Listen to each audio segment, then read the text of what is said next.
As I've stated before, every TV show, regardless of how popular or unpopular it is, comes with praise, comes with criticisms, comes with indifferent opinions. You can take the most popular shows, Game of Thrones, Walking Dead, Orange is the New Black, Criminal Minds, SVU. They all come with it.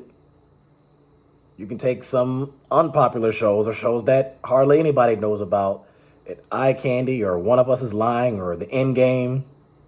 They all have some people who love it, some people who think it sucks and it's boring, and then some people who are like, I didn't see it, so I didn't know, or I saw it and it was all right. Same thing with movies. You can take some of the most popular movie series, whether it be action or horror, which we all know that pretty much every action movie is more popular than essentially every horror film, because that's just how it's set up. It's systemically rigged against horror films.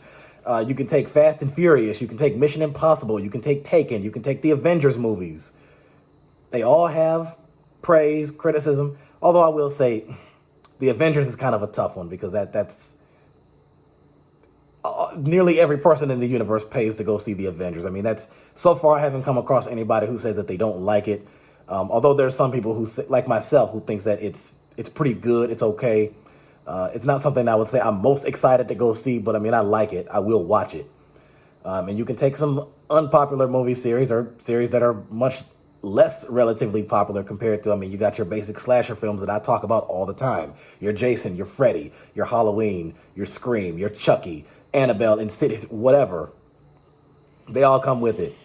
Video games, same thing. Mortal Kombat, Tekken, Street Fighter, Call of Duty, Grand Theft Auto, Assassin's Creed, God of War. All of that stuff. And so included in that, as I've stated, would be Scream movies. My favorite horror franchise of all time, as my personal favorite, had a good success. All 6 movies together budgeted about $175 million, and the global box office is around $913 million. So financially, it is pretty successful for them. Now, without further ado, let me go into the criticisms of the 5th movie, and I'll tell you which comments I agree with, which ones I disagree with, and where I am either undecided or kind of indifferent.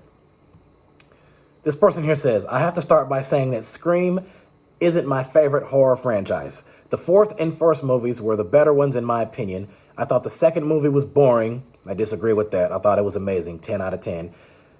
And both the 2nd and 3rd movies were ridiculous with the ghost face reveals. The 3rd one I would have to say was exciting, but a little bit less exciting compared to the other 5. I give that one an 8.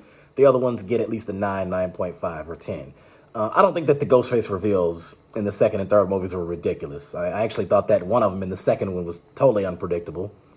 You know, at least up until a certain point. For starters, the new characters aren't that great.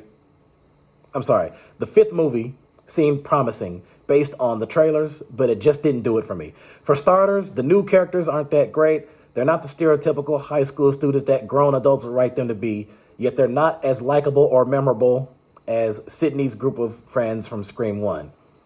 Really not that memorable. Again, I guess it depends on who you ask. Me personally, I remember Mindy and Chad and Liv and Wes as much as I would remember Tatum and Randy and Derek and a few others.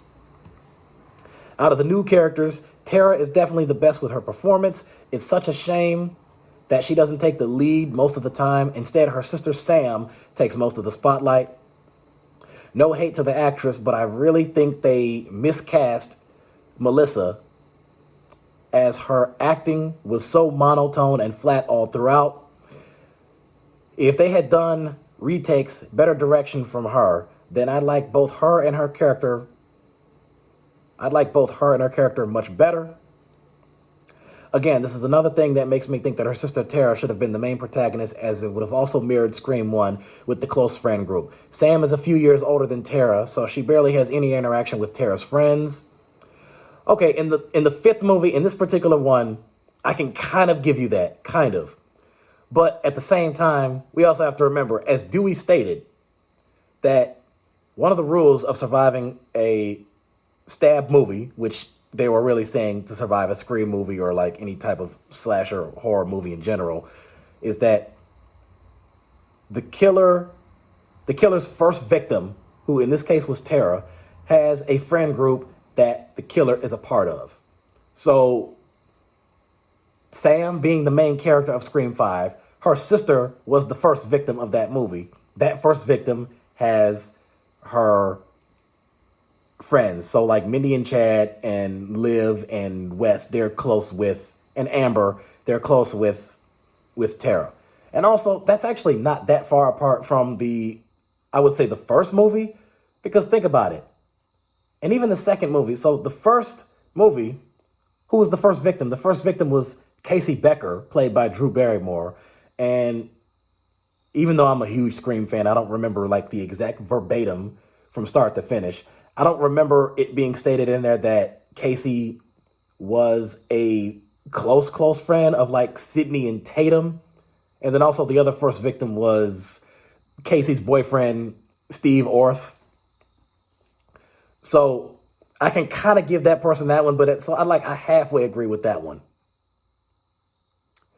It is what it is. It is what it is. But had they switched the roles for the sisters, I definitely would have liked the characters more in their performances. The next thing is the modernization and the meta-ness of this film. To those of you who don't know, the word meta means self-aware, self-reference. I was hoping that they'd go a route like the reboot Child's Play, where things are more modern in technology, but they only really touched on this with the smart locks in the beginning and their references to pop culture like Reddit or Netflix. I think this was a missed opportunity to have things like Ring cameras, smart lights, maybe an Echo Alexa. Yet I think the reason why not much was added was also because of the hate that Child's Play got when they did a robot Chucky. Okay, I didn't see that remake yet, so I can't say I agree or disagree with it. I don't know. I didn't watch. I actually missed the last 2 or 3 Child's Play movies. I think the last one I saw was 2013 or 14. I think that was The Curse of Chucky. But I know The Cult of Chucky came out 2017, and then the remake Child's Play came out 2019. So, okay, it was the last 2 movies that I missed. I'd have to go back and check them. When I watch them, I'm going to do my video review of them. The meta-ness is the most in Scream 5 out of all 4 before it, and I personally am not a big fan of it. It went on for too long in one scene and got kind of cringy in my opinion. The jump scares were also predictable and so awful. It got to a point where they put the loud jump scare music to a simple phone ringing, where as at least other jump scare movies don't do this sort of thing. Sydney, Dewey, and Gail were the only saving grace for this movie, but even they didn't do much. What they did to Dewey was also disrespectful, and how he was just forgotten after that scene. This movie should have had Sydney as the protagonist one last time instead of passing the torch to new characters who aren't interesting or good. Okay, well, here's my thing about that. So, this is one thing that I hear people on different sides arguing. On one hand, if you have a movie franchise, and let's say they have the same people in every movie and they do essentially the same thing, but they might have a slightly different antagonist or they expand the antagonist section, or even with protagonists, people will complain and say, oh, this is the same thing. It's the same thing. They need to do something different. They got to do something different. We're tired of seeing the same mess. That's why we stopped watching it. People have made that criticism in regard to a lot of different movies, not just horror films. People said the same thing about Fast and Furious. People said the same thing about Mission Impossible or Taken or, whatever, just anything. So what they have to understand is that a lot of these characters are, which don't get me wrong, a lot of these people are still relatively good looking and everything, but as they get older, they are probably starting to grow a little bit more tired. And so they're passing the torch, as they said, along to younger people. And that's where they're passing it on to people like Sam and Tara and Mindy and like the rest of the others.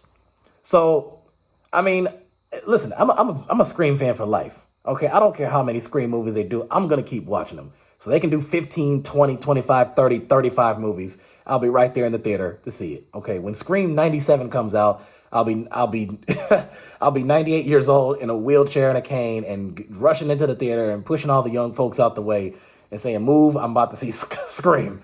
So to me, that part isn't as important. But if they are going to get rid of some of the original characters, I want them to be smart about it. I don't want them to just not show up and just say, oh, they were killed off, or, oh, they, they were killed off or they moved away. They didn't want to deal with it anymore. It's just that type of stuff. Now, this one actually kind of interests me a little bit right here. This person also said in their last paragraph, someone else pointed out a really, really good point. The characters and ghost faces from each past movie had something relating to Sydney, as all of this revolves around her. Scream 5's newest characters, Ghostface, have absolutely nothing to do with Sydney, so this is another obvious sign that Scream 5 didn't want to honor her or any of the previous characters. Billy from Part 1 comes out, but this plot point goes nowhere and feels shoehorned into the movie. Okay, hold on a second. To sit there and say that they felt like Scream 5 didn't want to honor her in this way, well, if that was the case, then she wouldn't have been in the movie. If they just said, you know what, we don't really care about Sydney, forget about her. We're not even going to contact Neve Campbell to let her know that we're doing this movie. We're just going to do it without her. We're just going to have Sam and her group do the movie. Again, there is something to be said about the idea that they wanted to continue the story, but Sydney is still a part of the story, but the Ghostface in this movie has other targets. And so maybe, what if people get tired of the repetition that it's always got to be Sydney as the target? Well, this time she may not be the main target, but let's have her assist the new target so that they can defeat Ghostface and confront them and let them know, like, hey, here's how it's done. Here are the rules. That's why Dewey pointed out, don't trust the love interest. The killer's motive is always connected to the past. The first victim has a friend group that the killer's a part of. All that stuff. So I don't take that as they didn't want to honor her. I just think that they just wanted to give other people a chance. That's all. Now, again, we'll see what and by the way, the sixth movie didn't have Sydney in it at all. And that was because the Neve Campbell, who played her, she had a salary dispute with some of the people behind the scenes and all that pay her. And her name was mentioned once in the movie. And guess what? So Scream 5 and Scream 6, Sydney is in at least half or almost half of Scream 5. She doesn't make any appearances in Scream 6. Scream 5 grossed $139 million at the box office. Scream 6 grossed $169 million at the box office. So obviously most people were looking at that saying, yeah, we still wish she was here, but we're still going to go see Scream because we love Scream. Still a great franchise. We knew it was going to be a great movie. That was that. Now let me see if...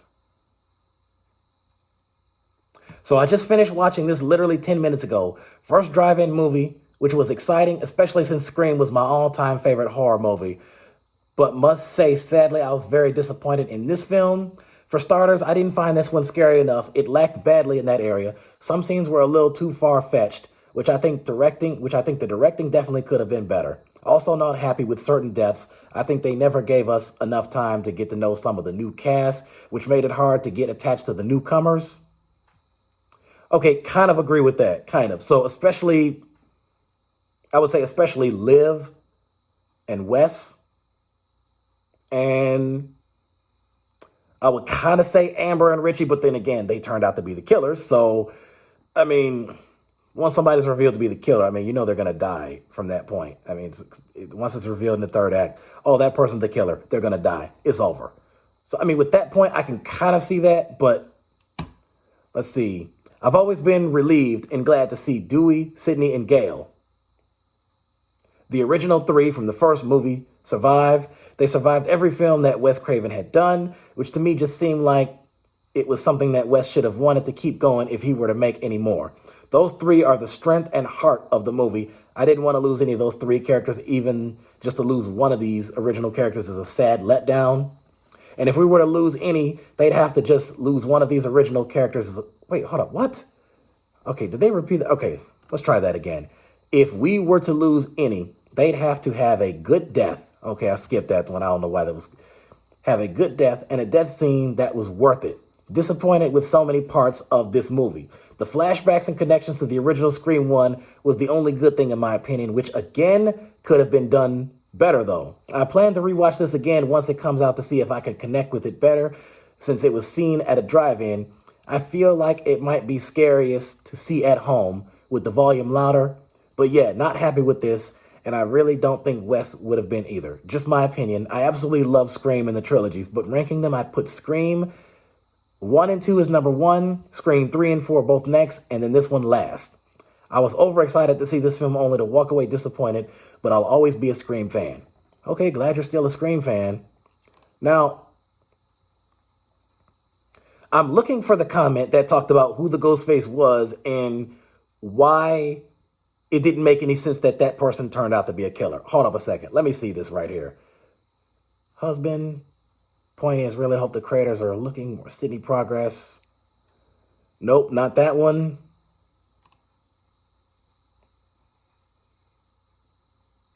Okay, here's one.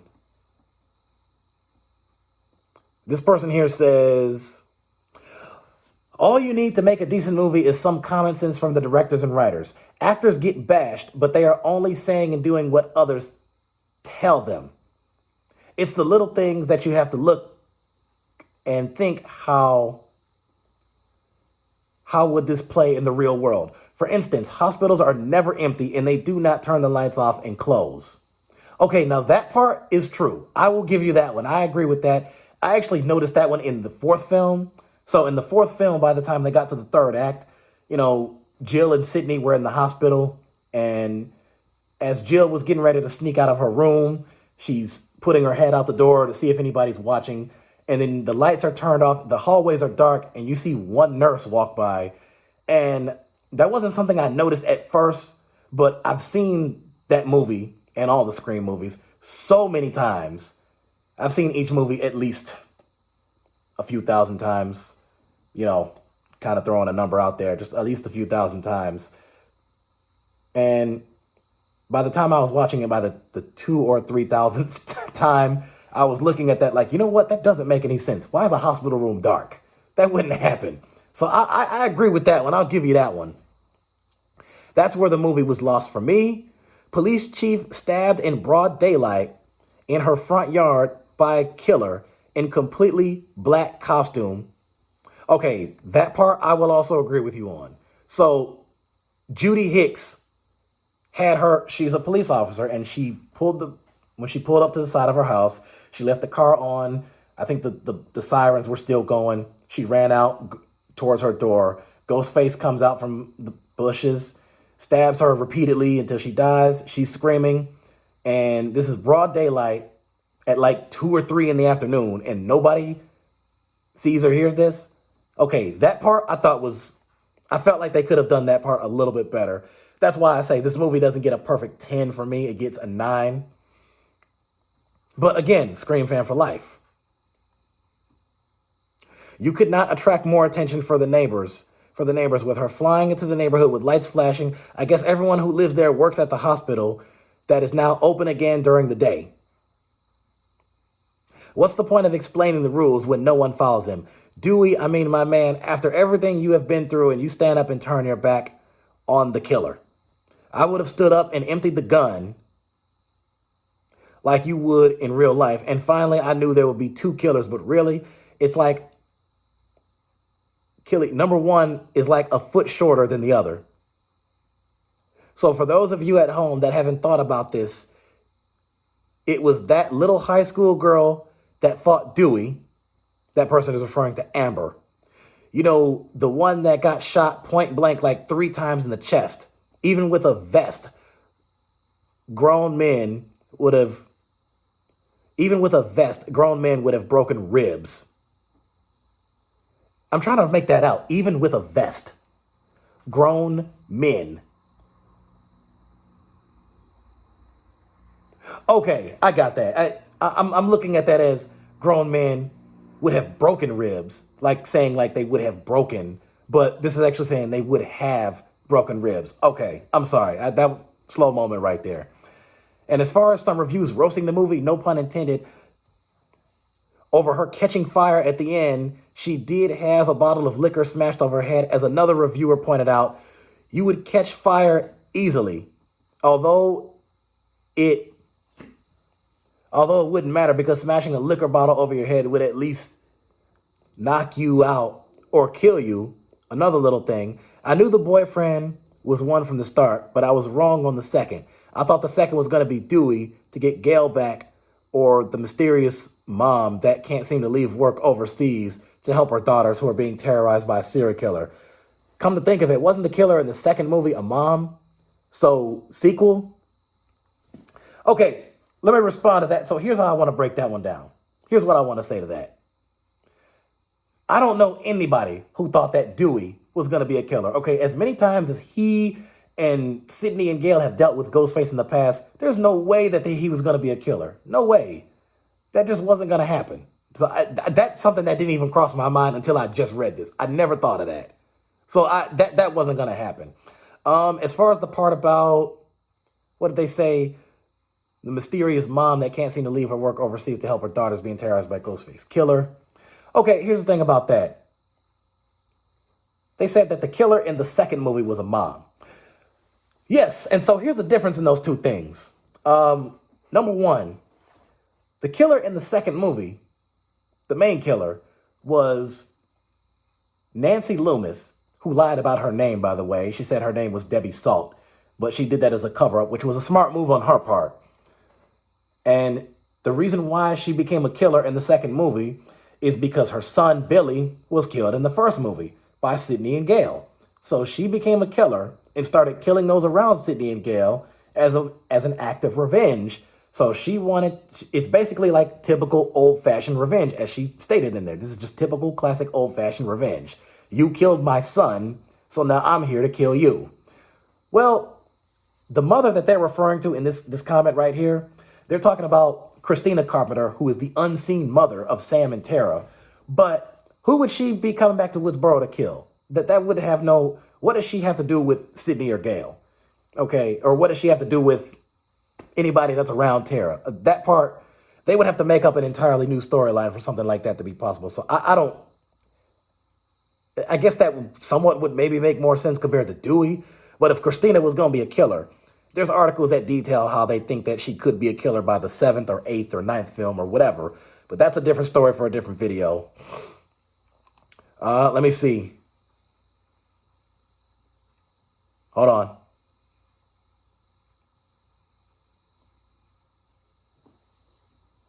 Full of comedy scenes. Killer was hit, stabbed, shot 3 times, and in the meanwhile somehow accidentally turned on the stove and jumped on it and burned alive. Okay, now I will admit that part was a little bit more comedic, and it was a little bit silly how that whole scene turned out when Amber was killed at the end.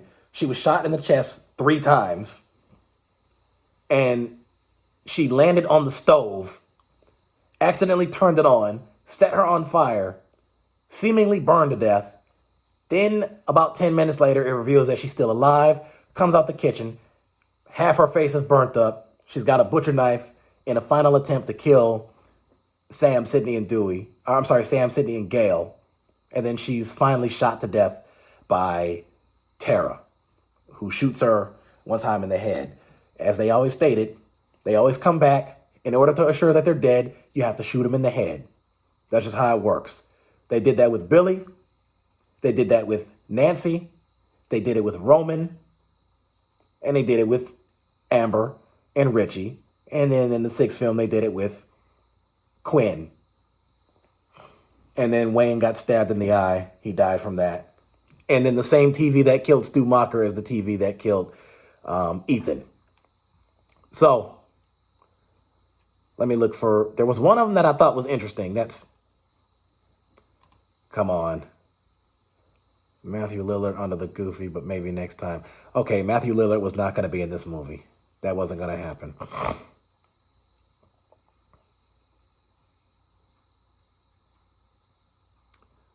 Let's see. The kill scenes were pretty good. I don't know why they killed that one mullet dude outside the bar. He was such a random character and felt like that was a waste of time. Again, if you paid attention, you would know who that character is, Vince. They're making a requel, which means that the killer's motive is connected to the past.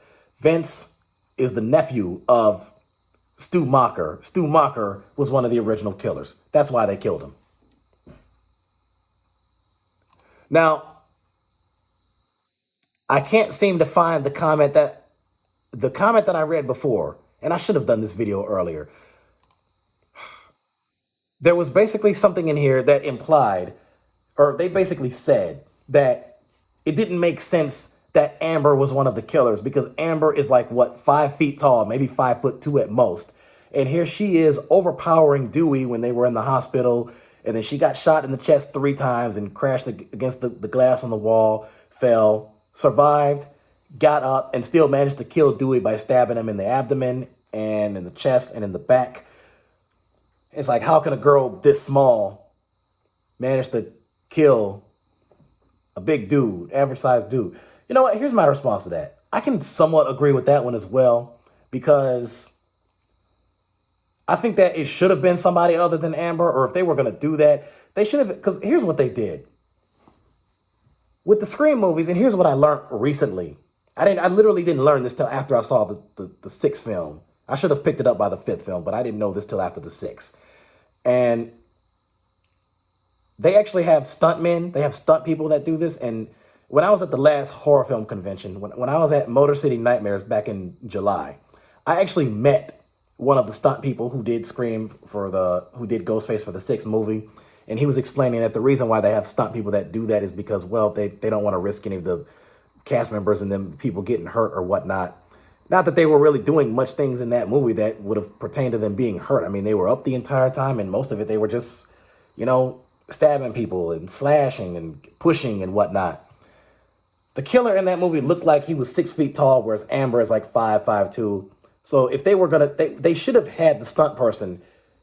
They should have done one of two things. Either A, the stunt person should have been shorter, or B, the person who was the main killer just should have been a little bit taller. So the height difference, I can see that. For Richie, that makes perfect sense, because Richie is about 5'10" to 6 feet, and that's what the killer looks like. That's how tall that the ghost face looks. I'm looking for one of the comments that I really, really was looking for it here, and I can't seem to find it right now. This movie is a hate letter to the fans. Wait a minute, is this it? I think this is one of them. This movie is a hate letter to movie fans. Spoilers ahead. The main character being Billy's daughter is the most Wattpad fan fiction garbage I've seen in ages. The fact that it is never brought up in any way that points to her as a suspect makes it virtually pointless to the plot. Billy helping her find the courage to kill her boyfriend by guiding her to the knife almost seems to paint him as a hero, which is bizarre to say the least. Okay, yes and no. So, of course, there was nothing in there that was going to suspect that Sam was going to be the killer, because Sam is the protagonist. The protagonist is not going to be the killer. That's like saying, well, there was nothing that pointed to Sydney being the killer in the first 4 movies. Of course not, because Sydney is the protagonist. And so, therefore, she's the main target of Ghostface. So, that was out of the question. Now, could Sam end up being a killer in future movies? That's a whole different story, and that actually is debatable, considering she does have a dark side and she has some violent tendencies, but she only uses it when it comes in handy. She used her violent tendencies to kill the killers, like Richie, like Wayne, like Ethan, like Quinn. But she's not using it against her friends. She's not using it against her sister Tara. She's not using it against Mindy or Chad. She didn't try to use it against Liv or Wes or any of them. So I thought that part was, again, I don't agree with that part. Now, the part where you said Billy helping her find the courage to kill her boyfriend by guiding her to the knife and almost seems like to paint him as a hero. That part, I don't fully agree with that, but I also don't fully disagree with that either. Because I think that what it is nobody came out of that theater. So anybody who saw the movie, by the time the movie got done and you saw that scene that they just described, I don't think anybody looked at that and said, oh, you know what? Turns out Billy Loomis is a good guy because he helped his daughter kill another killer. Okay, well, let's face it. We all know what Billy Loomis did. He's the one who started it all. Okay? He killed Sydney's mom, Maureen, and then he organized he got his people that follow him. Stu Macher, of course, he claimed it was peer pressure. And then you have all these copycat killers like Roman Bridger and Jill Roberts and Charlie Walker and the Bailey Kirsch family, all of them.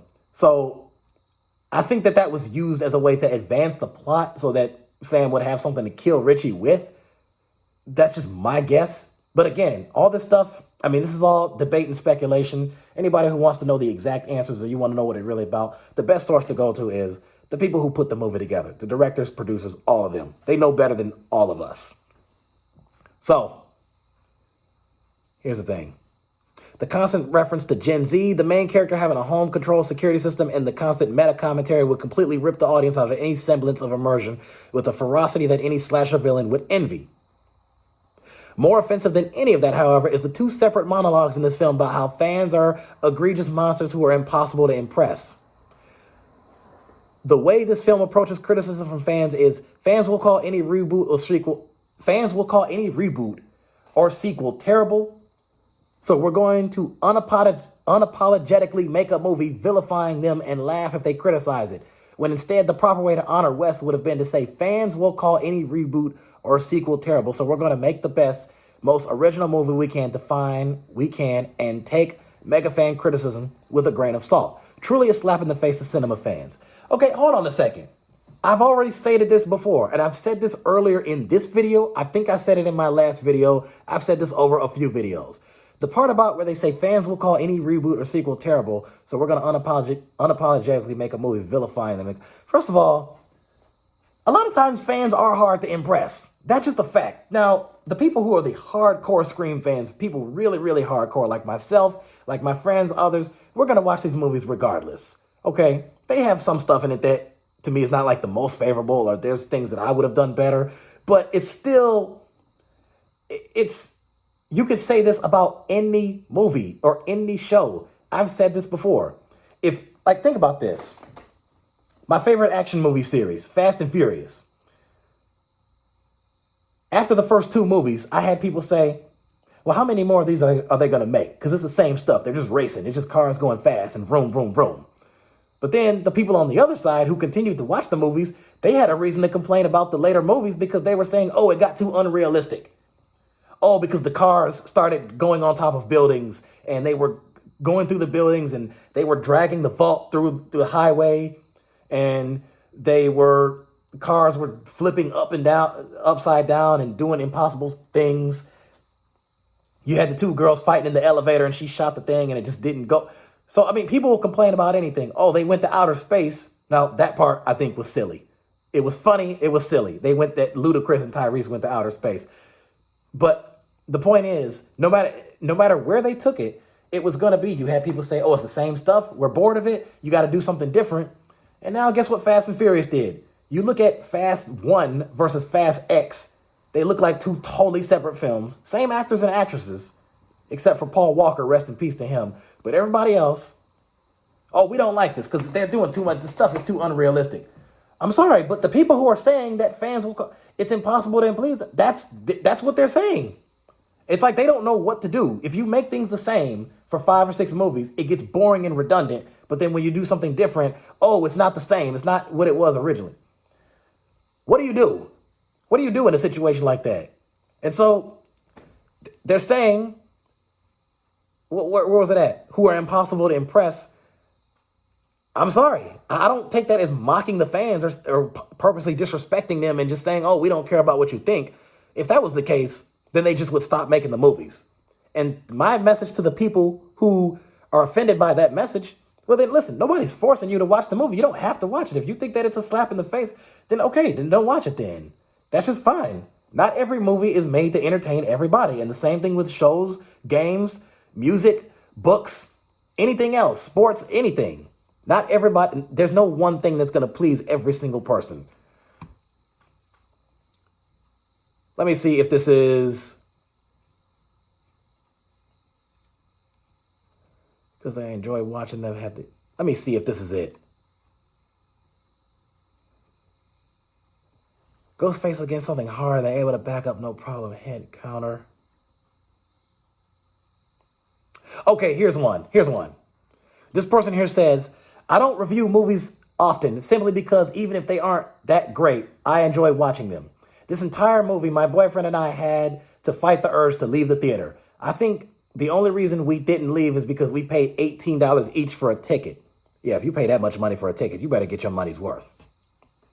Anyways, this movie really left a lot to be desired. I found the acting of nearly every character to be terrible. Tara's character was probably the best since that actress, I don't know her name, really did a great job. It's Jenna Ortega. Really job showing how a 17-year-old will react to something like this. Sam's character really was awful at showing emotion. When she cried, you could tell it was forced. I guess maybe the crying scene could have been a little bit better, but again, I'm so into the movie that I'm not even really thinking about that part. But I mean, I guess I can kind of somewhat understand your point on that. And by the way, she did show emotion. That's why she told her she had to come clean with her sister and say, hey, I'm Billy's daughter, and I'm sorry that this happened to you, and this is because of me, and I'm here to save you. Again, maybe it could have been a little bit better, but it wasn't the worst. When she cried, you could tell it was forced. Usually when someone is crying as hard as she is, as she was supposed to be, their face contorts a bunch, and there's more tears. If this wasn't a movie, I'm sure everyone around her would have called her out on her crocodile tears. Gail Weathers was pretty useless this time around. Her character basically did nothing at all, while Sydney carried out the second half of the movie. Also, I know creative discretion is a thing, but a lot of the Ghostface stuff made zero sense. Ghostface is human, yet when Dewey shot Ghostface in the chest twice, somehow that didn't stop them. Well, that's because they were wearing a bulletproof vest. The person later found out to be Ghostface showed no signs of ever being shot.